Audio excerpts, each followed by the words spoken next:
So I need both of these. All right. Hello, Liberty County. Hello. It's good to be here. Good to be here. Thank you to the Chamber for hosting us as you do every year. Do a great job, and we love coming. Special thanks to T.R. Long Engineer, and one more hand for Trent and his company for his perennial support. Thank you to my supporting cast and members of the Liberty County Board of Commissioners here today. Commissioner Connie Thrift, raise your hand. He's here. And over to my right, Commissioner Marion Stevens is here with us, District 1. Of course, let me go ahead and do it so you know who they are. Commissioner Justin Frazier, representing District 2. Commissioner Maxie Jones, District 4. Gary Gill, District 5. And Eddie Walden, District 6. All of us work together. And now please allow me to recognize the county staff. The county staff, raise your hand if you were the county staff. Good to have you guys in the room. I'm not sure if any constitutional officer staff are here, but if you're here, we appreciate you too. Just so you know, the county staff, generally those that work under Mr. Joy Brown, but the bigger picture is the sheriff's office, the tax commissioner's office, the clerk of courts, all those things are county-related functions, but they all help make Liberty County tick. So we are proud to be affiliated and to work with them. Special guest is here. I call him special, Dr. Ryan Foley. He's the new stand-up, please, sir. He's the new president of Savannah Technical College. Happy to have him here. So he's checking us out, Liberty County. He's checking us out. So let's put him on our best behavior. Good to have you, Dr. Foley, for being here. If I had to give my remarks a title, I would term it Pride and Progress. Repeat after me, Pride and Progress. Progress. Feel like you're in school, don't you? Listen, just a few months ago, I ran into a Hinesville resident downtown who said very enthusiastically, get all those syllables out, Hinesville is stretching out, Mayor. That's what he told me. He said, Hinesville is stretching out. For our non-locals, that means Hinesville is really growing. Hinesville is really growing. Of course, I correctly interpreted that to mean Hinesville, Liberty County is stretching out. Since last year's luncheon, the commission, with the assistance of the LCPC commissioners, has skillfully navigated a few news-making rezoning requests to allow for new economic development contiguous to Tradeport East, our industrial park at I-95.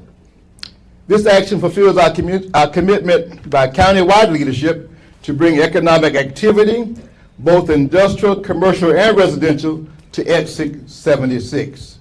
Jobs, competitive wages, competitive salaries, increased sales taxes, and the necessity to diversify the county's economy are all tied into that decision.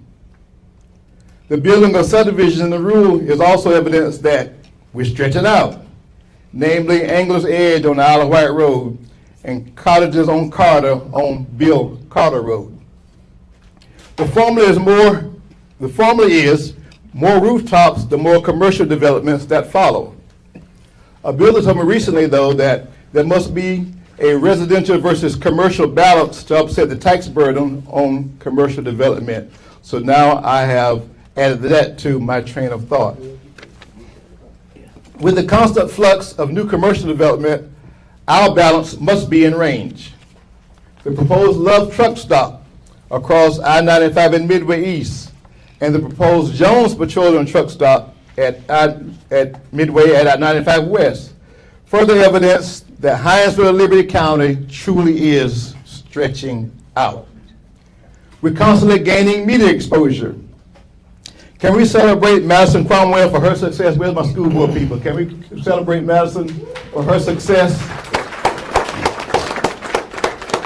She's a young lady that won millions of dollars of scholarship offers. You should have seen her on the news. You know, my cousin in D.C. called me, said he saw the news.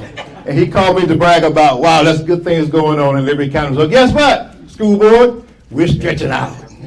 We're stretching out. This is Mike. Liberty County's pride is palpable. At a previous Liberty County Board of Commission meeting, we recognized state champion track and field winners who were challenged to be champions Chair Lady Jones, also in the classroom. Also at our last Liberty County Board Commission meeting, we recognized a young lady who served as the president of the Youth Commission, who articulately shared her positive experience with the county and her plans to pursue a career in medicine. But her last words in closing was, "I'm Liberty County proud." So we boast our pride and we celebrate our progress. I applaud this community and its leaders for positioning Liberty County as a climate of excellence, a business-friendly climate, a welcoming climate, a climate that has put us on the radar. Please welcome to our front our county manager, our county administrator, Mr. Joey Brown, who has no inhibitions about telling our story about our pride and our progress. Mr. Joey Brown.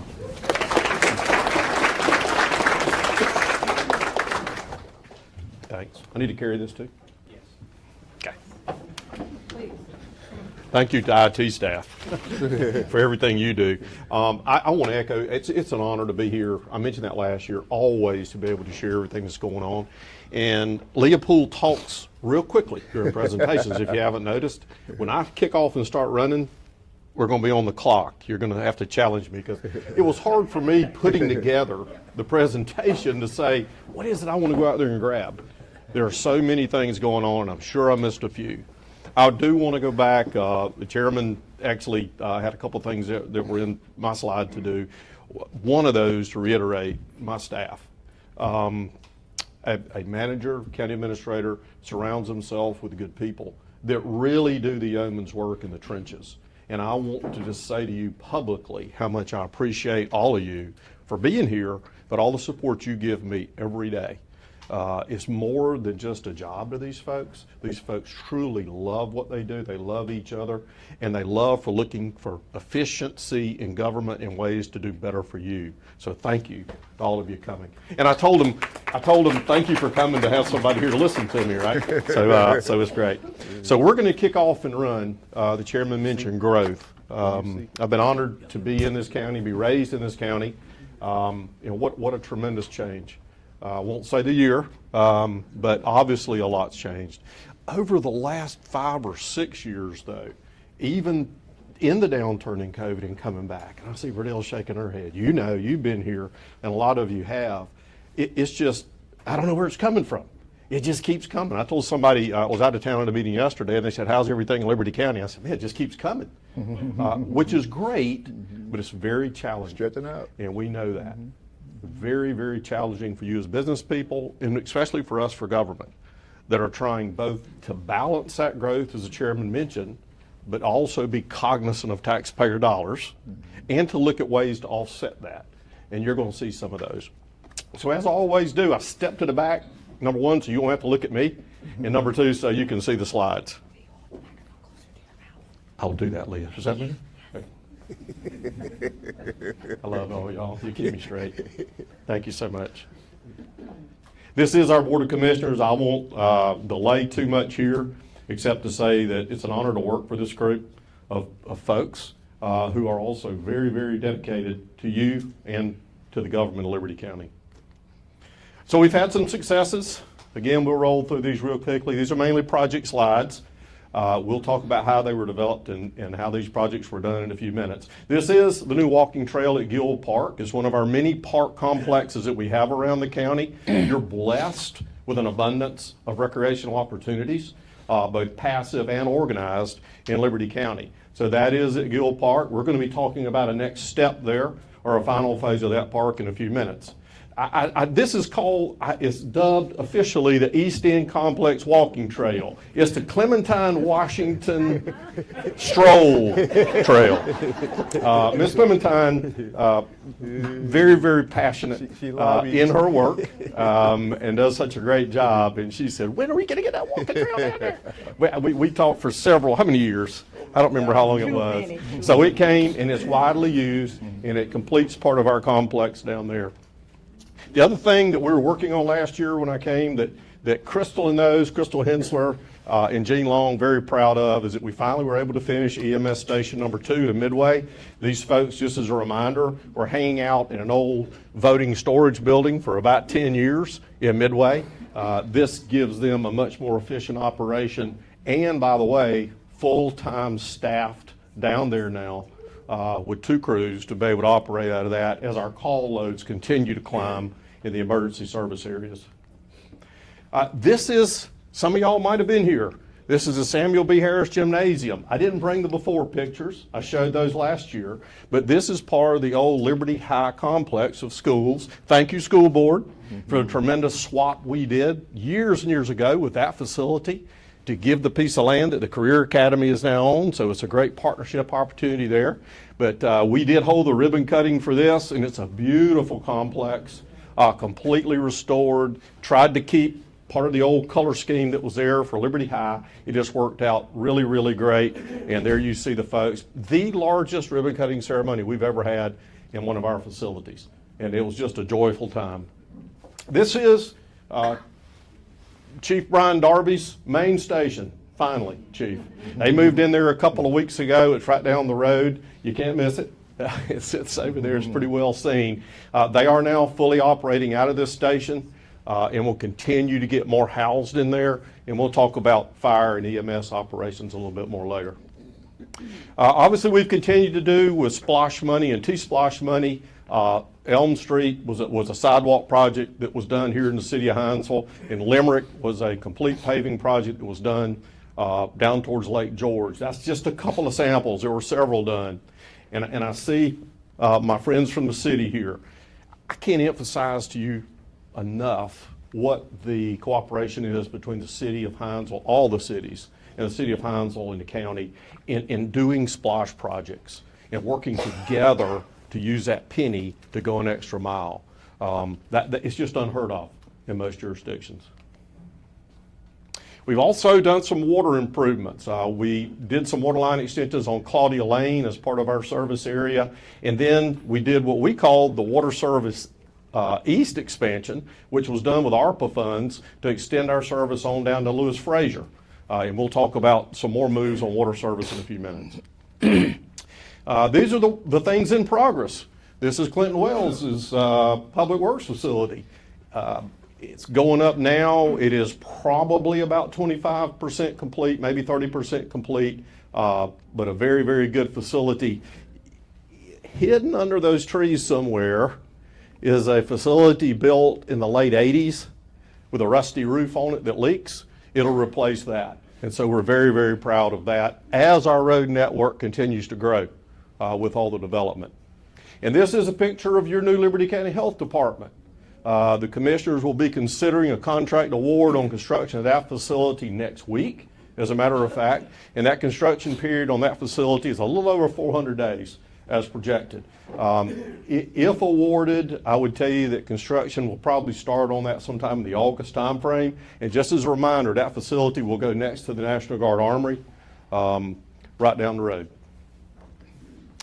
And then there's some things we're working on, and one of those is the Hinesville bypass. So thank you to our congressional folks who helped get us $2.1 million in earmarked funds that we needed to be able to do utility relocation on that project. That was our responsibility. That's getting matched with splosh funds for engineering, and that project right now is in GDOT's construction's hands. It is scheduled to let in FY24, which is coming close to ending. But I can tell you that it's probably going to be the fall of 24, this fall, before they actually take bids and start progress on that road. The other thing I'll mention while I'm here is we'll call this phase 1 of the bypass. We'll talk about T-splosh in a few minutes. There is a projected second set to that bypass, which would cut off somewhere going towards Riceboro and make its way back over here, in fact, to Highway 84, probably close to where 196 comes in now to alleviate some traffic concerns.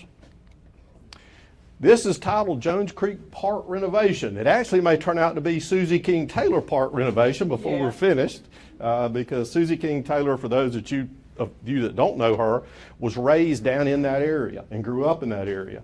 And so this is part of a renovation project that we're looking at trying to get some grant funding for, use some splosh money for. Just a couple of quick attributes there. Antebellum type open air pavilion, obviously parking, a little bit of renovation to the boat ramp there, another walking trail, Ms. Clementine, that'll be down here close to you. You can tour around along with new restrooms and septic system. So again, that's in the planning phase, and we'll be pursuing some grant opportunities to try to get that funded. I told you we'd mention Gill Park again. So this is the original plan for that facility. If I flip back to the other side, you'd see an area that is open, that we're planning a multi-purpose softball field to be down there. All of our parks are widely used, widely rented with pavilion. This one, as we saw on the other slide, does have a full-service pavilion there. So that is the next thing that we're working on now, is getting that softball field ready for bids. This is something that we're looking at plans on now, final plans. I would think that if everything goes good on this project, I think we mentioned it a little bit last year when I was in here, but this is an EMS administrative training facility. Right now, the facility that they're in over there off of South Main Street does not have any training room in it, really does not have any administrative space in it. So this will help that. It is SPLOSH funded. I would anticipate plans are finalized on this, and it probably goes out for bid in the fall, if that's my guess. We continue to work on improvements around Exit 76. The truck stops that the chairman mentioned are going on this side, which is the Midway side, and on the other side. So thanks, Trent, for some preliminary engineering work that we're doing there to do some federal studies that are required for intersection improvements. Also working with some of the developers in that area to try to jointly share improvements that will be required on Highway 84. But that's going to continue to boom, and the economic development park down here, obviously, that the chairman referred to earlier. And this is the airport, Midcoast, which is jam-packed full. We just added another hangar facility out there last year. It was full before it was built. I've got another hangar waiting list that is already full, and my problem is finding some state and federal dollars to try to build that thing. But so what we're looking at doing, I think I mentioned this last year also, is that the current leased area is in here. We're looking at doing a lease expansion of about 62 acres. It comes out here. You'll actually see a new entrance road that'll be part of that, that'll come in and work its way around and come back into the facility this way, which is part of our agreement with Fort Stewart to have a separate entranceway to the facility. You see the status of it over there. I was wrong on my numbers, about 83 acres. I think 60 is about usable out of there. We finished with the design and everything on the wetlands. We're looking at construction in FY26. A couple of different grants come into play there, federal and state grants to help with that project. And this is something that we continue to work on also. You're looking at some of the water delivery areas on this map. We completed what I mentioned was a water extension down Lewis Fraser that came down, which is actually, I can't see the map good, actually down here. And we completed some of that work in here. The next phase of what we'll be doing is doing an extension on the other side of the railroad tracks coming this way towards Flemington. Both of these are ARPA funded projects matched with SPLOSH dollars as we attempt to get clean drinking water and get away from the wells and provide some opportunity for economic growth. It's great to have the workforce. It's great to have other things that you need to be able to draw economics. But one of the biggest challenges we face in this county is water. And you've heard that before. There was a presentation by DNR down here about a year ago. We are in a yellow zone, which means we're limited on what we can withdraw. And we're trying to find ways, working with other counties. Kudos to the city of Hinesville, who is working on finalizing an agreement with Long County to be able to bring water in from that edge. I think the goal is overall for the county and the leaders that I've heard is trying to interconnect those systems so that you have a continuous water system countywide. So we've engaged a study, or we're fixing to engage a study to look at a countywide water sewer plan. We've got to get that accomplished if we want good economic growth. Couldn't have been possible without these two things. These would not have happened without the SPLOSH that you approved that goes from multi-type projects and the T-SPLOSH that is for transportation only. We wouldn't be able to fund these things that you just saw.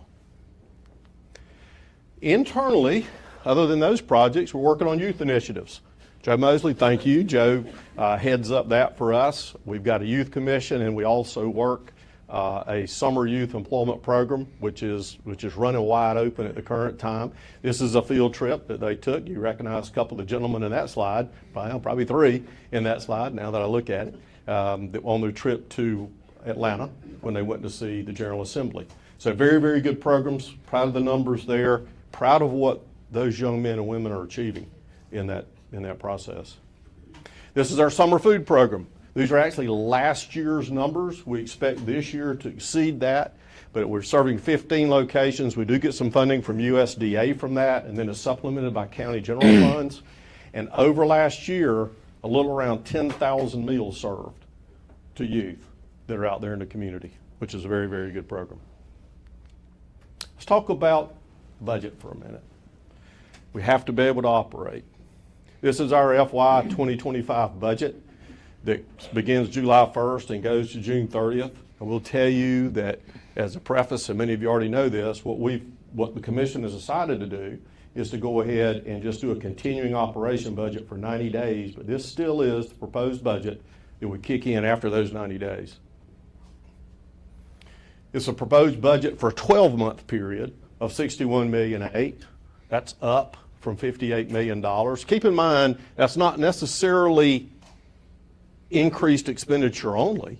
That's a combination of revenue that may be achieved from grants and other sources too. So anytime that you see a budget and you say, man, you're going up 6% on everything you're charging, some of that gets offset by revenue, but it still has to show in the total budget category. This is what makes up that proposed FY25 budget. No surprise, it's that way in your businesses and in government. Salary and wages take the best part of that. And then we classify our services. I always like to show this slide. We have about 1% that's discretionary for us. The mandated are those that are mandated by law. The essential are those that are pretty doggone essential to having a community, like recreation, like animal control, and some of those type things, mosquito control, but they aren't mandated by state law. So again, about 1% out of that, $700,000 roughly, that is discretionary. Let's talk about the impacts. We don't control a lot of these, but I will tell you this. I get a lot of questions is, why does that budget go up? You've got to lower your cost. Why don't we just cut? Let me show you a couple of things on these next slides, and you've been affected by a lot of them, but a few years ago we embarked on a mission to create countywide fire. You had no one, or very limited folks, that would be able to respond to a fire or to a vehicle accident. Now, better than 75% of the calls that a fire department goes on are not fire related. They're vehicle extractions, they're assistance with EMS, they're going to be there if EMS is tied up to get there first. We had no one. No one. So the commission embarked on a mission to start a fire department. Not cheap.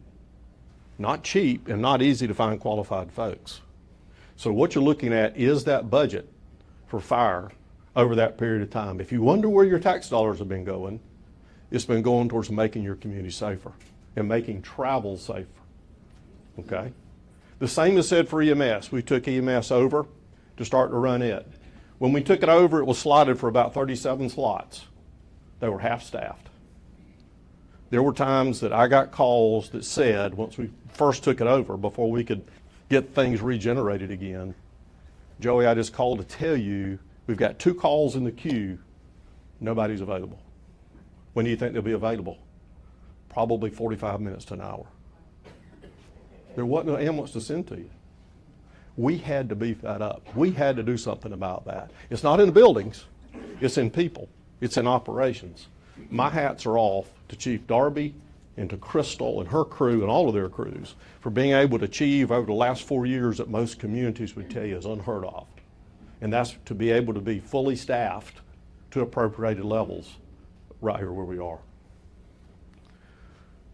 Anybody had, let's see, is my power guy in here? I don't want to pick on him too bad. Anybody had a utility go up at your house, in your business, right? Well, you do, except for us, it's in the hundreds of thousands when it does, right, to run the facilities. So you get a snapshot here of what our budgets have had to do since 23, 24, large hop, $100,000 almost in utility cost. FY25 projected to be up again. Fuel, same thing. You know what you're doing there is just on a much, much larger impact. That's where your money's going. Finally, insurance, okay? This isn't health insurance for employees. This is not a benefit.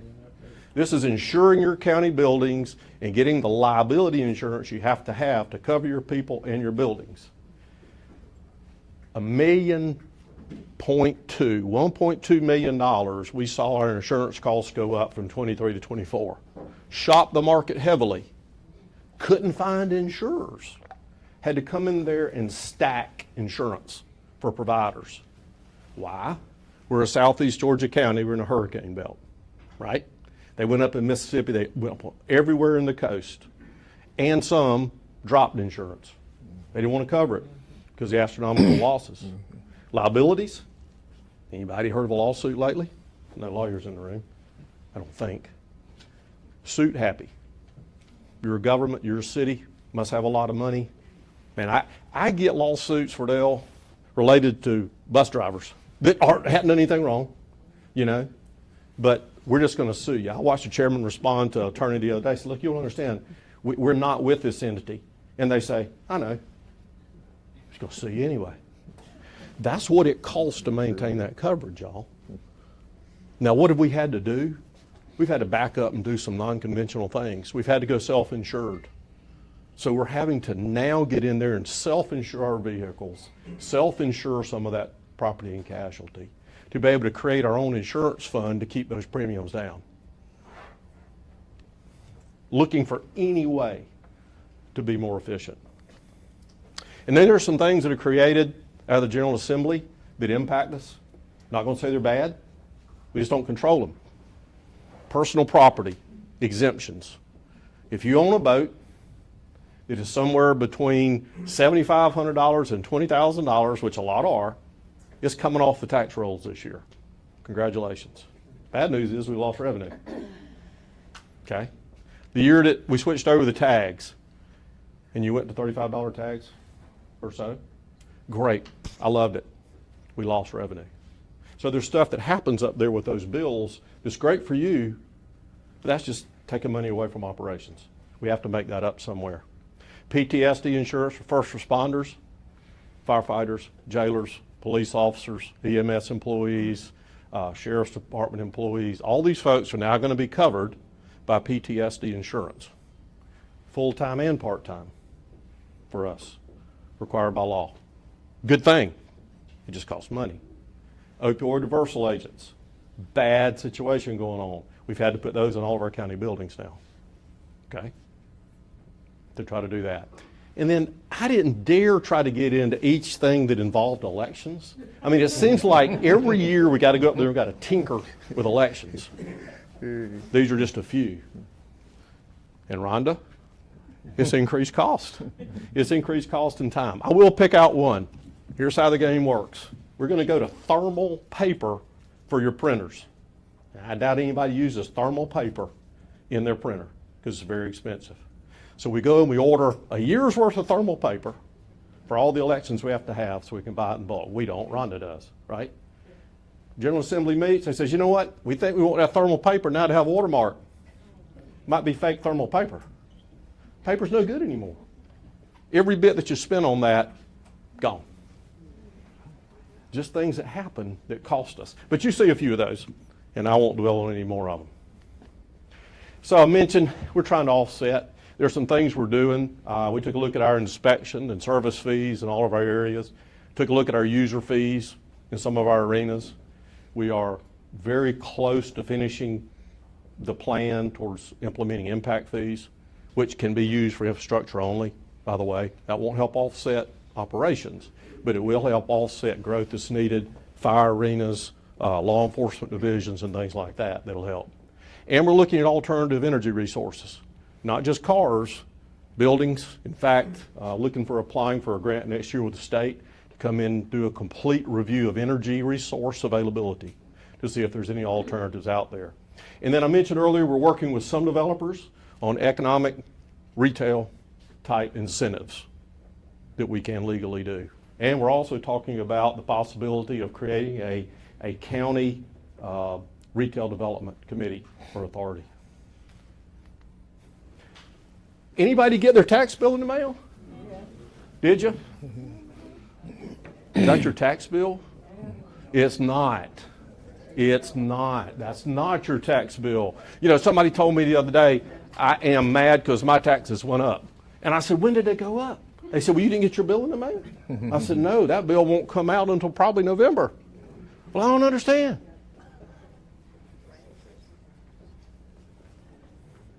This is an estimate based on your previous year's millage rates that were assessed. Estimate. The actual bill you receive may be more or less because it doesn't include the exemptions. Everybody in this room gets an automatic exemption by state law. Everybody. Finally, because of this erroneous information that's on that statement, Association of County Commissioners was successful through the General Assembly this year of getting that removed. Very confusing. The tax law in Georgia is confusing anyway, right? Whether you agree with it or not. That is not your tax bill.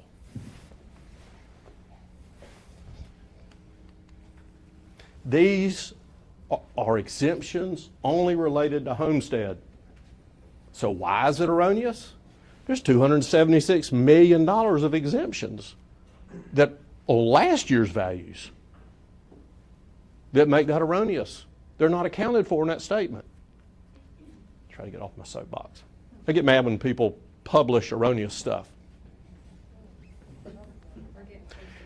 I know, and I'm hurrying. This is how the millage rate process works. We develop our budget. Governments develop their budget that are taxing entities. At the same time, properties are getting valued by the tax assessor's office, totally separate entity from the county commission. They're doing it based on the Georgia Code Title 48 that requires them to take a look at what sales ratios have been in your county and adjust your value to your home accordingly. If they aren't within 38 to 42% of those ratios, the county gets penalized. The tax assessors try to stay at about 38% on the low side. Last year they missed it. 37.92, I believe it was. So the state came in and said, you know what? You did do reassessment last year. You're going to need to do it again this year, or we're going to penalize you. They penalize you per parcel. There's 28,000 parcels in our county right now. Okay? That's why that reassessment notice increased, because home sales and home values have increased. They have to do it by law. Once that is done and they produce a digest, they send it then to the Board of Commissioners, which will generally come in the August-September time frame as a final digest, at which time the governing authorities take a look at setting a tax rate. It's not until then that that material is sent over to the tax commissioner and your bills are produced if the state says okay. That's how that process works. Please help us educate folks on that. Please help us educate folks on that. A couple of opportunities. One is T-Splosh 2 that is coming up in November. There'll be more on that. We'll start having some information sessions on that. That'll be on the November ballot. The other is something called HB 581. We have a floating homestead exemption called Kemp Deloach Williams, KDW. If you go in and file for it, it locks in your values in that home for a 3-year period, okay? Not every county has that statewide. There's going to be something on the ballot that asks the voters, do you want this statewide? Do you want a floating homestead statewide? If they vote yes, then local communities can put on another local option tax that can be used only for tax relief. Only for tax relief. As a community that probably entertains 100,000 folks a day through here, but only has 28,000 parcels that get taxed, supports a census living here of 61,000 or so, anything you can do with a sales tax in this community is great. You need to try to take advantage of that if you can. And I'm done, Leah. Pretty close. 101. So this slide is going to be on our website. I think it's important, especially for the tax piece, that you know it. But I appreciate it very, very much. And I'll hang around afterwards since we're right at 1 o'clock. If anybody's got any questions, we'd love to entertain them. And I hope you have a great day.